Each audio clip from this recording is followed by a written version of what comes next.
如果世界真有一张清晰的美食地图，那么一定没有清晰的国界。海外中餐厅，来往着五洲四海的人，说着乡音无改的话。米粒盐巴里有往事，面条汤羹中有情愫。播撒在天涯海角的中餐厅，是故乡的延伸，也是世界的交汇。它引导我们追问：我们来自何方？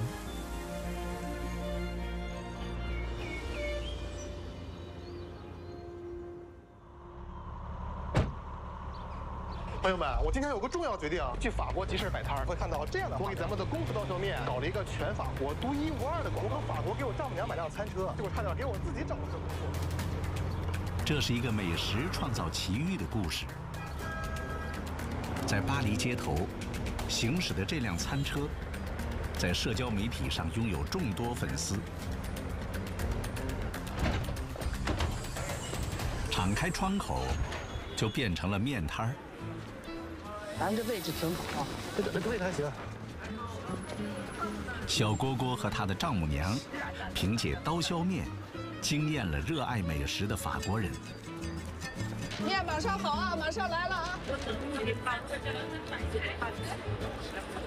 ！No， 吃了啊！现在我有好没意思，这是快煮熟了才能吃，无所谓是吧？生的也可以吃，2年前，他们机缘巧合，摆摊卖面，没想到一炮而红。今天，这个位于巴黎市中心的国际美食集市，他们的餐车是唯一受邀的中餐摊位。刀削面，刀削面，你看学会了吧？我是那种需要预约式的网红。4年前，干了半辈子厨师的丈母娘来到法国，跟女儿一家人团聚，奇遇就这样开始。正宗的山西刀削面，结果一下子就火出了圈。今天是出摊的第1天，这就是一个中国风的背景墙。如果我也搞一个餐车来，我丈母娘也不用再风吹日晒了。花费4个月打造的刀削面餐车啊，今天终于上街了。丈母娘，好吃。来巴黎吃正宗的山西大铜刀砍面。流动面摊积累了人气，小蝈蝈趁势在巴黎开启了中餐厅。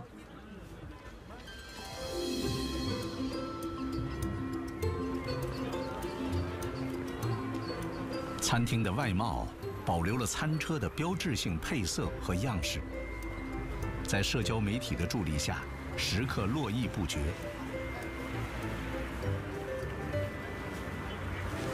因为你开了饭店之后，你就算是正式进到餐饮圈了。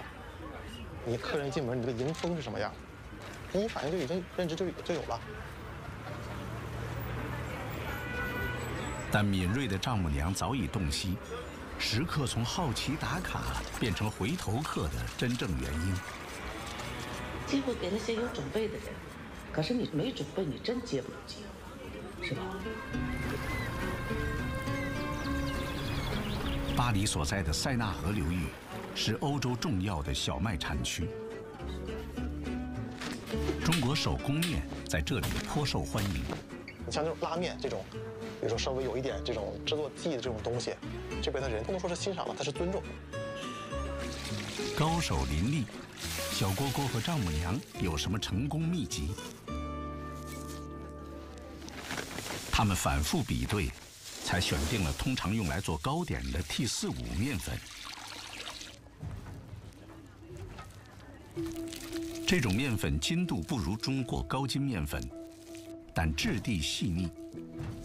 经过3揉3醒，在中国功夫的调教下，渐渐懂得了东方的柔韧。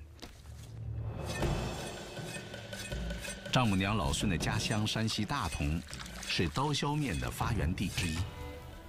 老孙在当地铁路系统食堂削了半辈子面，有过一顿饭削300-400碗的辉煌战绩。弧形刀片发力，刀光如水，面液似柳，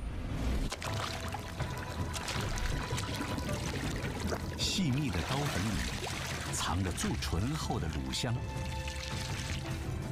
这一碗半生历练的刀削面，让巴黎的街头荡漾起久违的滋味。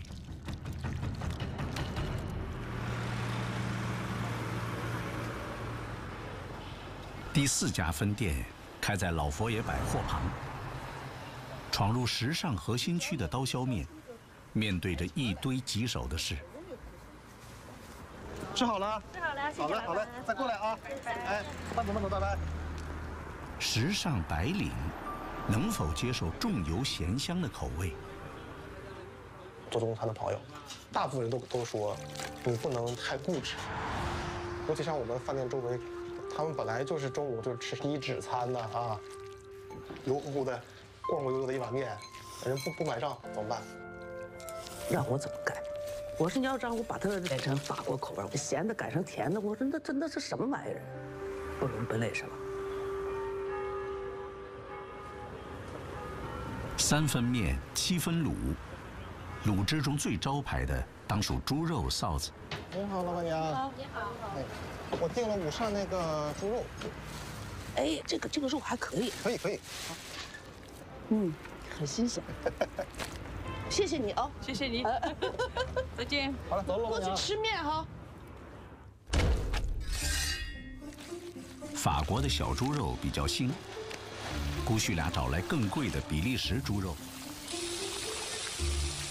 辛苦淘来的山西陈醋，加足量才能还原家乡的浓郁口味。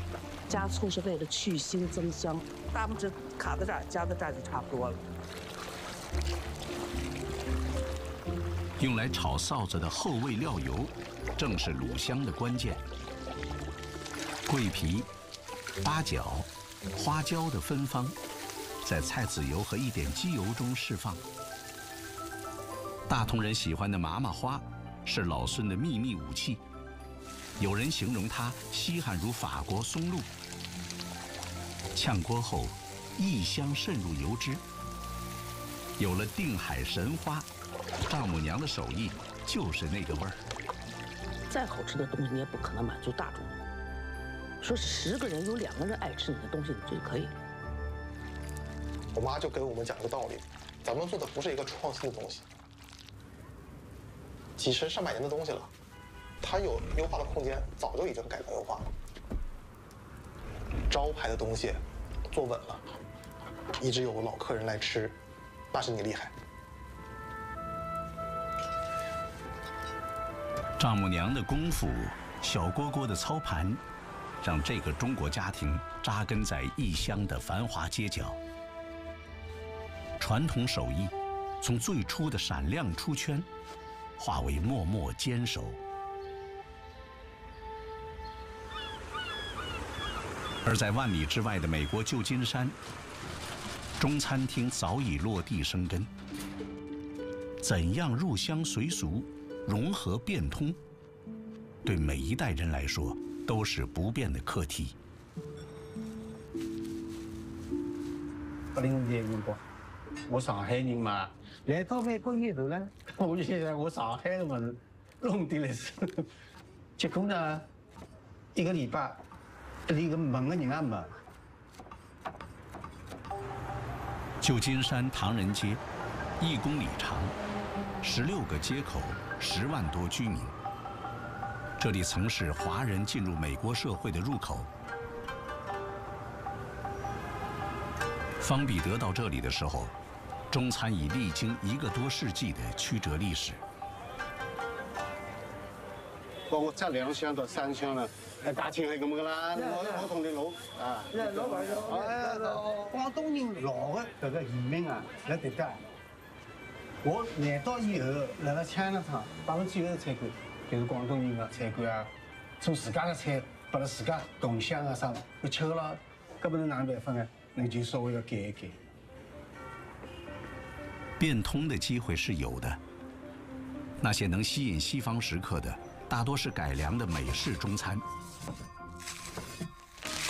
他们采用中式炒制，出菜快，甜酸浓酱勾芡，可口便捷，成为西方快餐的宠儿。Chinese American food， 来了美国人的心目当中呢，侬能够吸引到阿拉个胃口，侬已经发展了嘛。但是呢，我发现呢，我有后头味道，我的心没变，我的初心没变。不受美式中餐的影响，意味着变通的路得自己找。Where are you from? Everywhere. Amsterdam. Amsterdam. Okay. Have you been here before? First time. I'm sorry too. Also with tofu. Okay. 準備啲雲吞嘅餡啦，即係嗰啲包啲嗰啲雲吞啊。哦，知道啦。上海拌馄饨是方彼得餐厅的招牌菜。馄饨在中国几乎人见人爱，在这里却首先经历严重的水土不服。甚至於或者住喺附近嘅人有廣東人不欣賞。當年，方彼得嘗試過各種上海風味的馄饨，都不受歡迎。當地人根深蒂固地認為，有餡料的中餐，食材難以辨認，尤其是湯湯水水的菜品。但是我不放棄啊，我還是要試。咁麼我就用個青豆啊，一開始變了。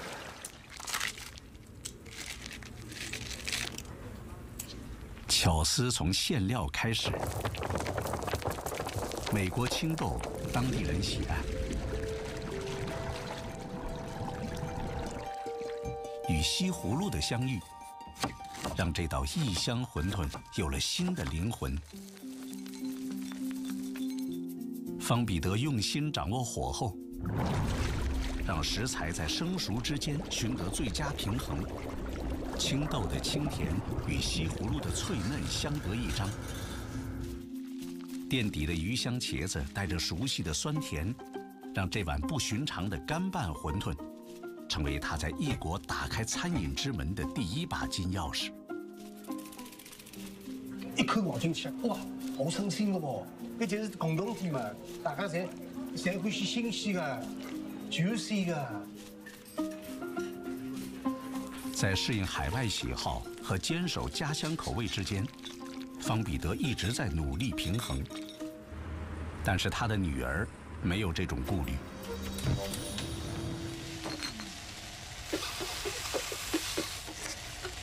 方凱西在美國出生長大，繼承了父親的烹飪天賦。但凱西學過西餐，想開西餐廳，父親不同意。我爸爸現在平常老少去吃西餐了。父親支持凱西在唐人街外的商務區開了自己家的分店。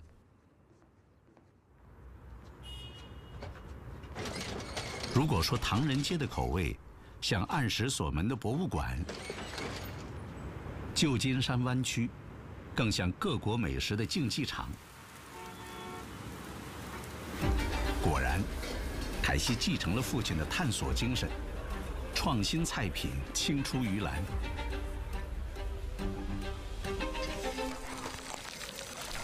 松鼠比目魚，父親的初衷是效仿蘇幫菜經典，改用當地海魚，又加西紅柿醬，增加甜酸的果香層次，契合美國口味。就好像是伊平常吃那个胡辣肉啊，不是上海人的糖醋排骨那种sauce，所以有惊喜，但是不够。凱西則用新鮮咖喱葉和香料混合出濃郁的咖喱醬。凱西覺得，看似遠行，實則是尋找中式鹹鮮的歸途。我一直是要想辦法去改革。女兒不介意別人稱她的菜是新美式中餐，但父親介意。我一方面嘴巴里是一直辣講注重，我心里想的是永遠是蠻怕的。不过上坡走得太远，晓得吧？一家人开的2代中餐厅，生出了微妙的差异。但是中国人总能在亲情里达成共识。小时候我是从来没有去游乐场，他就带我去菜场。时光流转，今日的中餐以逐渐告别迎合的姿态，开始牵引洋客人的舌尖。其中有一种味道，那就是中餐里最高级的鲜。搿物事来烧汤的，当然鲜。像我长大辰光没搿物事，阿拉假使讲解释拨伊听，没办法用英文对伊解释。鲜。本地波特菇有素中牛排的美誉。西式烹饪偏爱高温煎烤，凯西却以低温油浴激发食材的天性，将精华悄然封存。而方彼得则用一锅老汤道出中餐的精髓。花菇与冬菇经过1夜的耐心唤醒，在沸水中舒展筋骨。是煲汤倒上去，再放上薏米。薏米汤是蛮中国风，所以搿只菜呢，伊想出来的人是上去好。半个小时的熬煮，释放出浓郁的鸟苷酸和谷氨酸，鲜香绽放。中国人也老欢喜，外国人也欢喜。配上已经熟透的中国薏米，父女俩对中餐的领悟在此交汇。凯西觉得，这样的滋味组合犹如鲜味的派对。但方彼得却坚持，它更像中国人熟悉的茶香。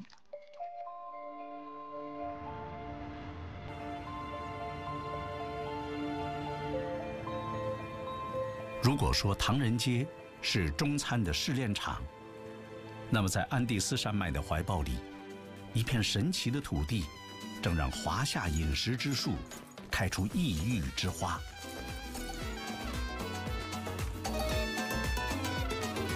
秘鲁首都利马，这里的中餐厅数量甚至超过本土餐厅。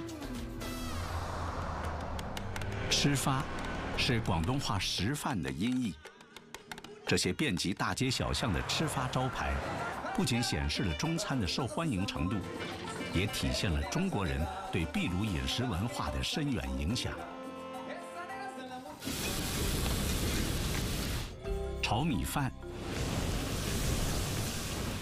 炒面、柱侯鸡、馄饨，这些中餐家常菜还登上秘鲁邮票，成为当地美食的代表。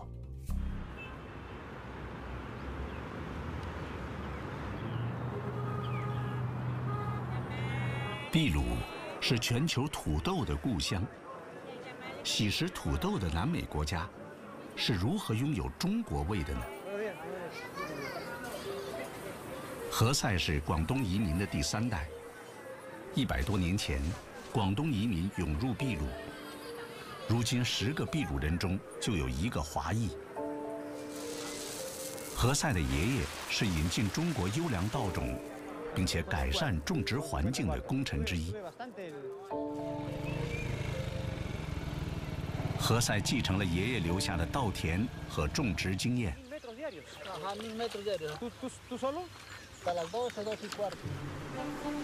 帕卡斯马约在秘鲁西北部，虽然沿海，但是年降雨量却仅20毫米左右。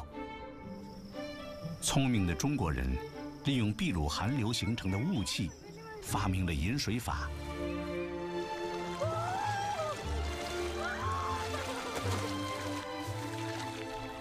这片曾经被广东移民们戏称连雷公都嫌远的干旱之地，经历了几代人的努力，如今生机勃勃，成为秘鲁最大的产米区。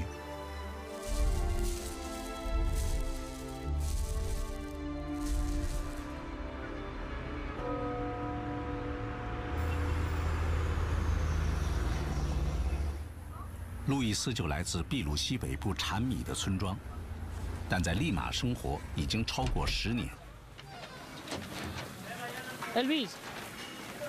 他曾跟粤菜师傅学会了炒，凭此升任了主厨。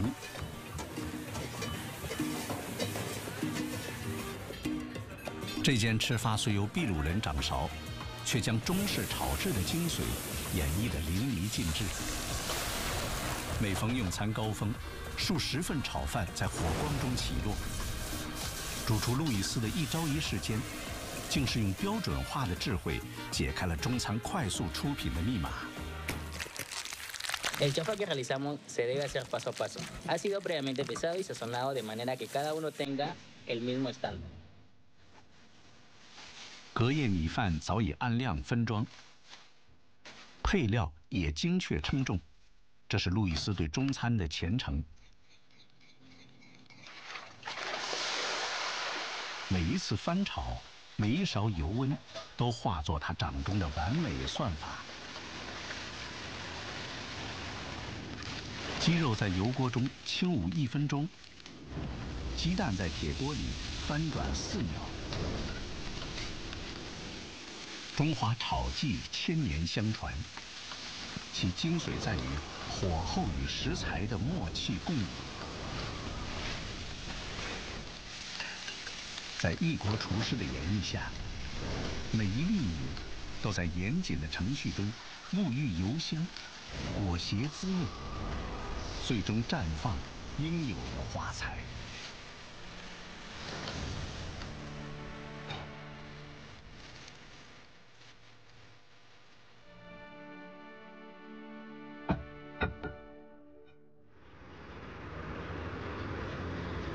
Me gustaría agradecer todas las habilidades de la comida china que he podido aprender, ya que estas me han permitido crecer en mi trabajo, vivir en Lima y ser un soporte para mi familia. 今日的秘鲁是南美大陆上一片独特的稻米之邦，从食材到烹饪的全面融入，使中餐从外来客变为了常住民。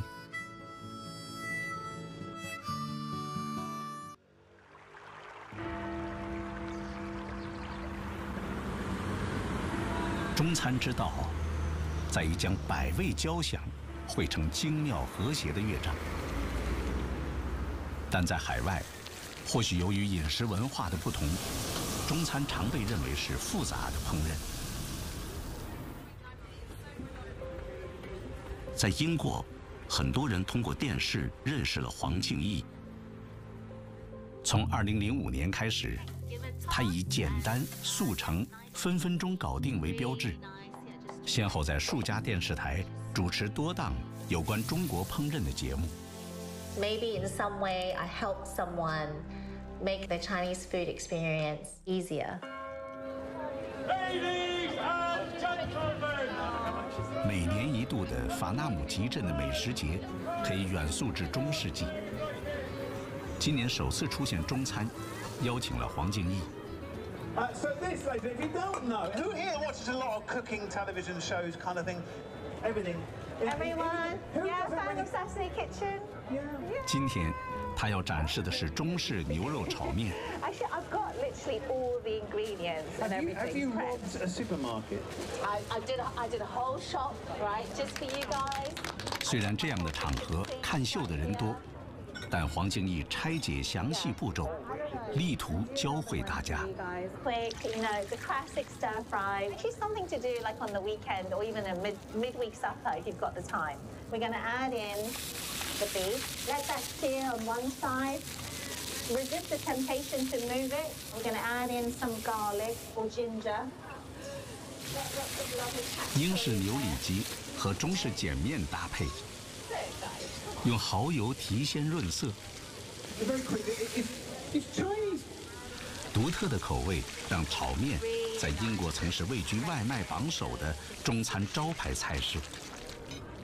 Do you think they'll invite me back next year? I don't think there's any doubt. Okay, thank you, thank you. 本地的菜食材其实是很简单，所以教他们嘛，一定要简单。第一次如果麻烦的话，第二次你 forget about it。英国人偏爱中餐。从上世纪50年代几十位华人厨师从业，到70年代时已激增了400-500倍。在黄敬义随父母移民英国的90年代，中餐已经非常普及。你从外面看这些餐馆的窗户，你就知道说外国人特别感兴趣什么。有些中餐菜品颇受欢迎，但中式复合的口味让烹饪步骤对英国家庭厨房而言过于复杂。Hello， 来，我有带一些礼物给你们。这个酒陈皮的味道，可以用这个来代替绍兴酒。还是有技巧。麻辣是这20年来更感兴趣，鱼生现在都可以。我跟你们学才对的。Actually, people, they love these Chinese flavor combinations.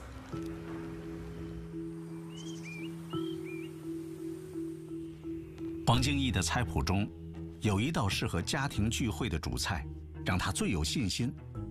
或许你也会觉得眼熟。整鸡焯水，小火焖煮。一勺英国本地的花生酱，取代芝麻酱，让凉拌宽面披上英伦外衣。川味红油是这道菜的灵魂，添多些甜酸香麻，是黄敬义对英国食客味蕾的细腻理解。英式的摆盘，中式的调味，优雅和暖意，浸润家宴的餐桌。I just hope people love it and to share. That's what home cooking food is about. So today I've got a special menu for you guys. 在黄敬义近20年的推广下，中餐的香气已经飘散进英国人的家庭厨房里。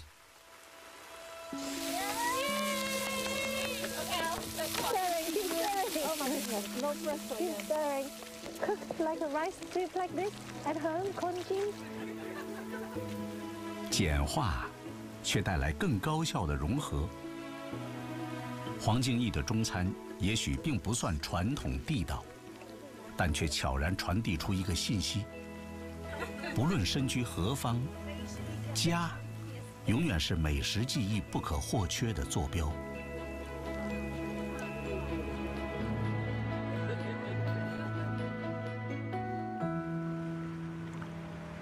在东南亚，一种独特的菜系，恰巧就诞生于家庭厨房。热带香料的馥郁，酝酿出别样的风情。通常我们都是内转不外转的。尽管神秘，烹饪和调味却总带着中餐的影子。它就是娘惹菜。婆婆啊，家里以前做下来，我就跟着他们做。远行的中餐，在异域热土，讲述着关于乡愁的故事。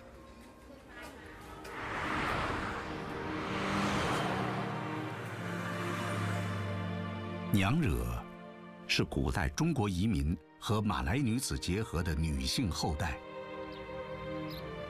继承了祖先口味的他们，如何将中餐行走的基因融入南洋餐桌？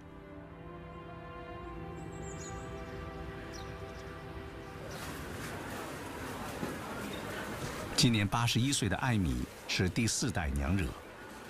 I'm born in Seraman, all along in Malacca. Only though I'm a Nyonya Hokkien. A little bit Putuba. Okay, my chili curry. Semalam, semua tak mau tertawa, marah nanti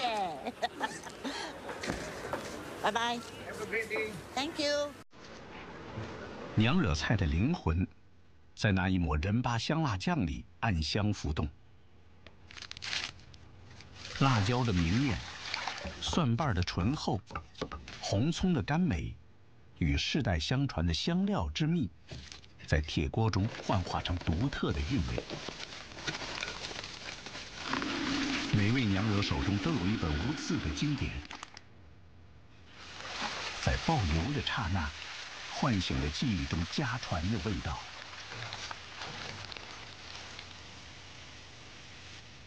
Fry slowly until the thing crispy. So at least we fry about 3 hours. 油花跃动，3个小时终得圆满。香料的精华被油脂温柔唤醒，等待着与山海食材的相遇。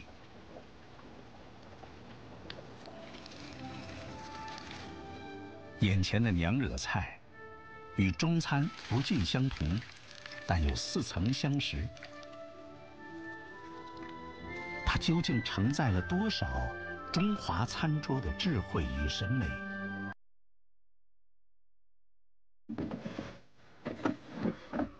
其实他们是华人菜系的一部分。保罗是马来西亚华裔，从小生活在马六甲充满娘惹文化氛围的环境中。他的餐厅放大了娘惹菜里的中餐元素。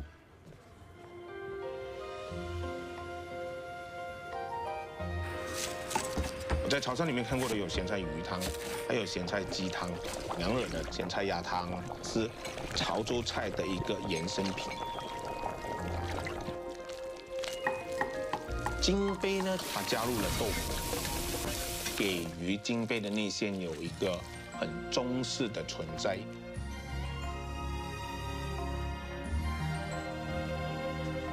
其实娘惹菜和中餐的一个渊源比较深。先辈把味蕾记忆已经变化融入在娘惹的文化里面。我希望找到一个主角，这个是最重要的。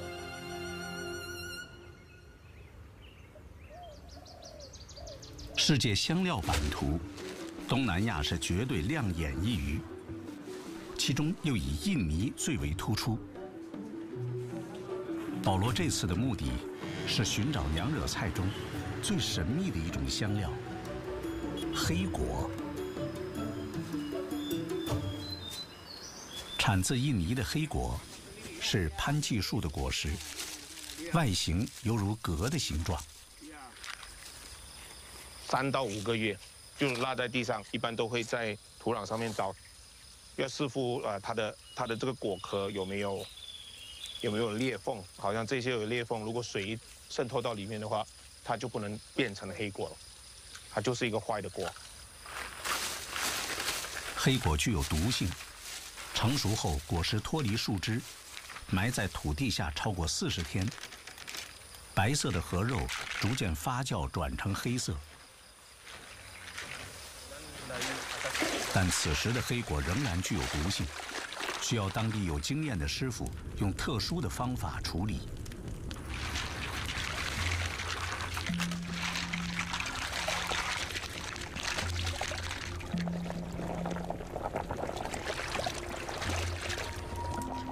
那么正常做法，如果把它焯水焯了4到6个小时，然后再埋在这个火山灰里面40天之久呢，发酵的过程和中餐贴得很近的，就好像中餐里面的豆瓣酱，它就会有一个很香醇的酒香味、酱香味。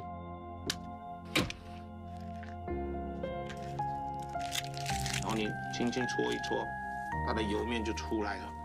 这个油脂现在闻在鼻腔里面是一股淡淡的酱香。美味的酱香，一缕酱香酒韵。早期华人移民用它寻味中国醋香，黑果在娘惹菜中代代相传。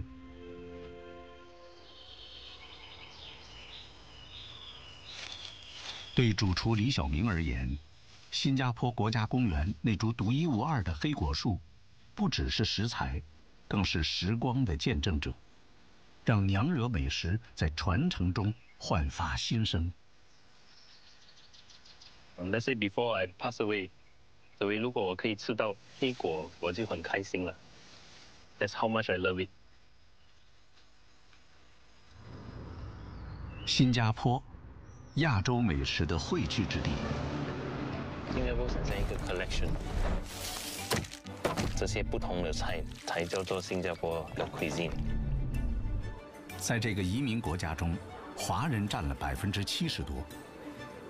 中国的 culture 跟味道是怎么样变成洋人的那种风味？这几年一直在想那个 knowledge。李小明经营餐厅10余年，以创新娘惹菜赢得年轻人的喜爱，更是多次荣获国际餐饮的大奖。娘惹菜太传统，也是没有太多人会喜欢。我们的娘惹餐厅应该要 cool enough。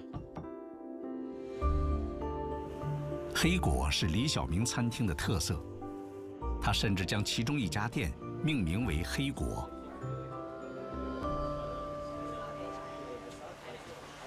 妈妈是娘惹，我的婆婆也是娘惹，我就是从小到大就是吃他们煮的菜，回到家就是闻到那些味道，就有这种memory。今天的厨房里，李小明和母亲正在复刻一道娘惹名菜——黑果焖鸡。传统的做法里，整颗黑果与仁八酱共舞，浓郁的香料平衡了果壳的微苦，红彤彤的喜庆汤汁是娘惹宴席上的华彩乐章。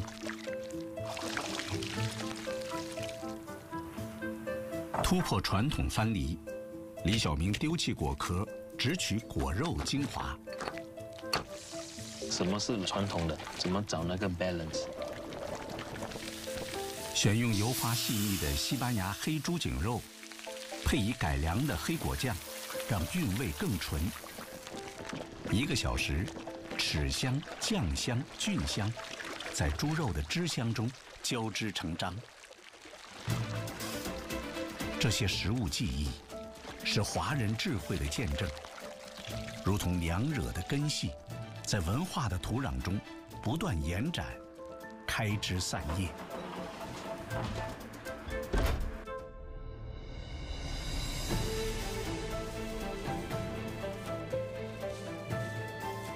我们真的要去到中国，看到不一样的 region， 我们才会有更深的了解，为什么我们的娘惹会有这些菜。娘惹餐吃的时候有一种人情味，跟娘惹的家庭是很一样、很相似的一个 feeling。我的爷爷是从中国来的，我们就是要了解我们的元素是什么。舌尖丈量山海，味蕾传承技艺。一代代华人用厨艺编织着异乡的生活图景。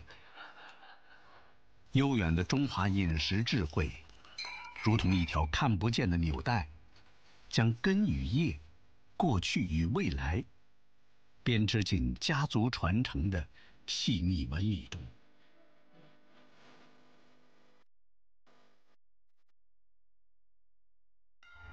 从一方天地到万千世界，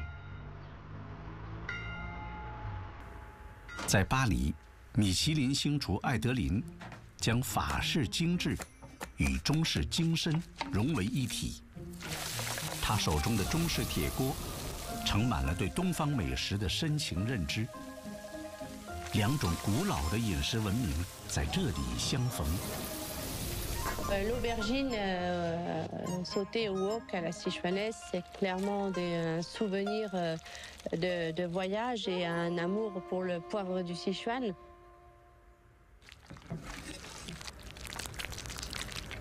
马赛鱼汤是法国名菜，出自地中海杂鱼一锅炖。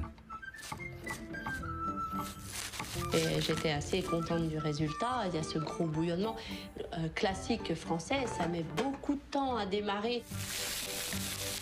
Là, le wok, en 5 minutes.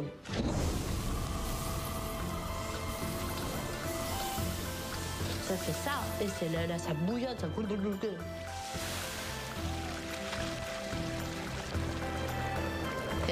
Pour moi, c'est franco-chinois. C'est un mélange de deux cultures.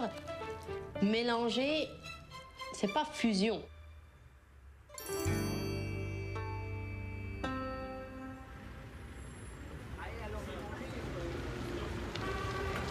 中法餐厅缘分的见证，在距餐厅几步之遥的点心店。志华保持着华人的生活习惯。15年前，艾德琳曾随志华在香港生活数年，并游历中国各地，见识了中餐的精妙。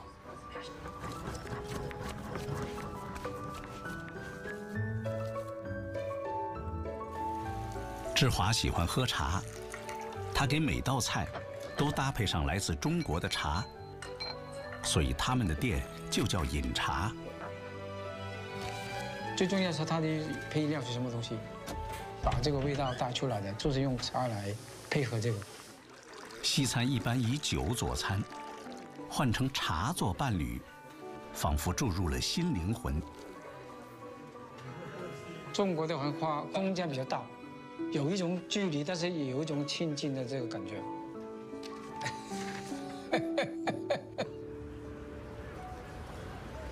中国文化影响的不仅是菜品，更是烹饪理念。饮茶餐厅没有菜单，每天顺天应时，菜市场里卖什么当令时鲜就做什么食材。技法信手拈来，随时创新。 今天有人预定了大桌晚宴，小厨房要做出大菜量。Clients vont arriver à 19h30. Je peux mettre que des tasses hein, aussi. Ok, quatrième plat, c'est le foie gras.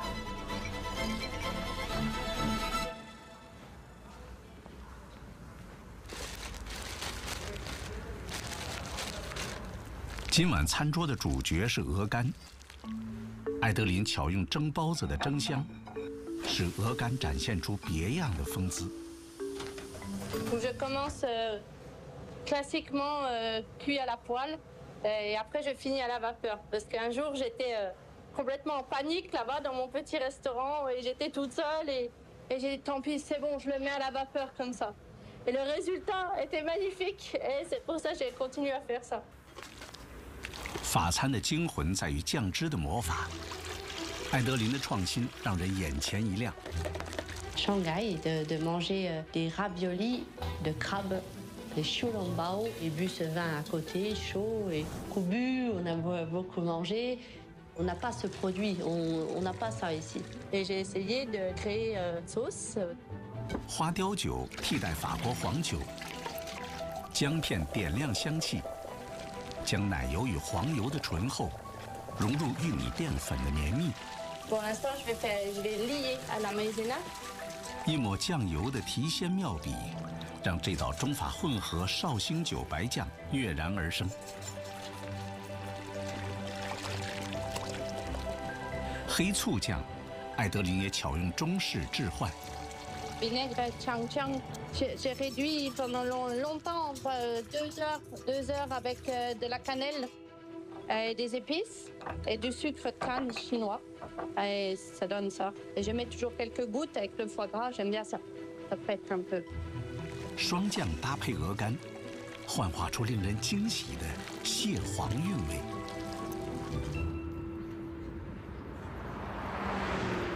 入夜的巴黎。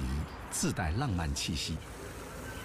艾德琳的餐厅里，食客们翘首期盼着她烹制的创意菜式。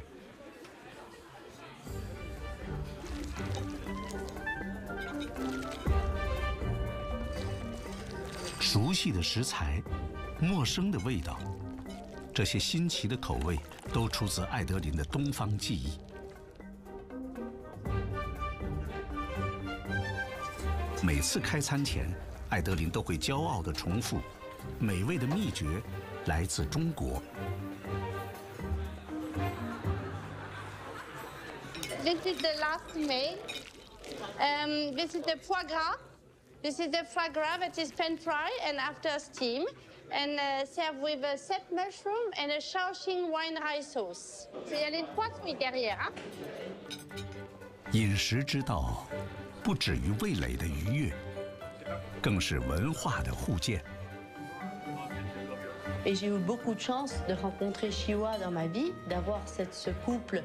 Dans l'énergie de cuisiner, je trouve beaucoup d'inspiration sur les choses que j'ai vécues avec la cuisine chinoise.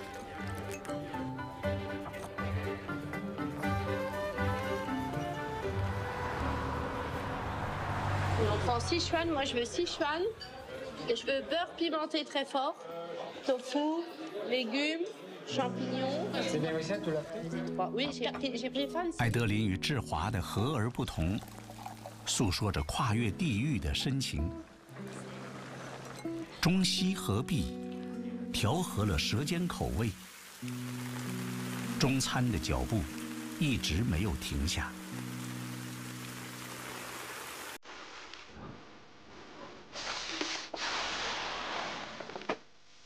和耕之美，在于合意。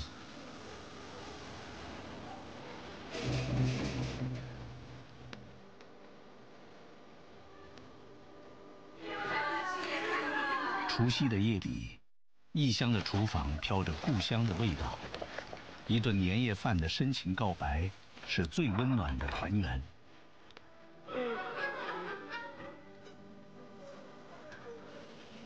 在春节申遗成功后的第一个新春佳节，这些远行的烟火，正把中华的智慧酿成世界的芬芳。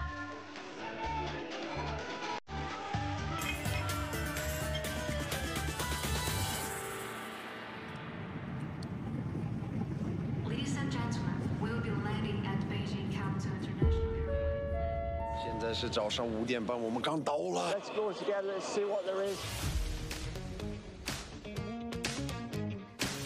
This is crazy. There's so many things that I love, but I'll give it a go. 哇塞，这是开了1928年的。我今天在重庆3个 OK， 不辣的。落地开始就在训练他们吃啊。荆棘吃不了热豆腐。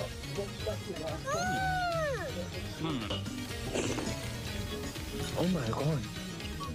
真的好吃，最是那对面那个是饺子。Because there's lots of different stuff to try. Surprisingly, every day a new surprise in China.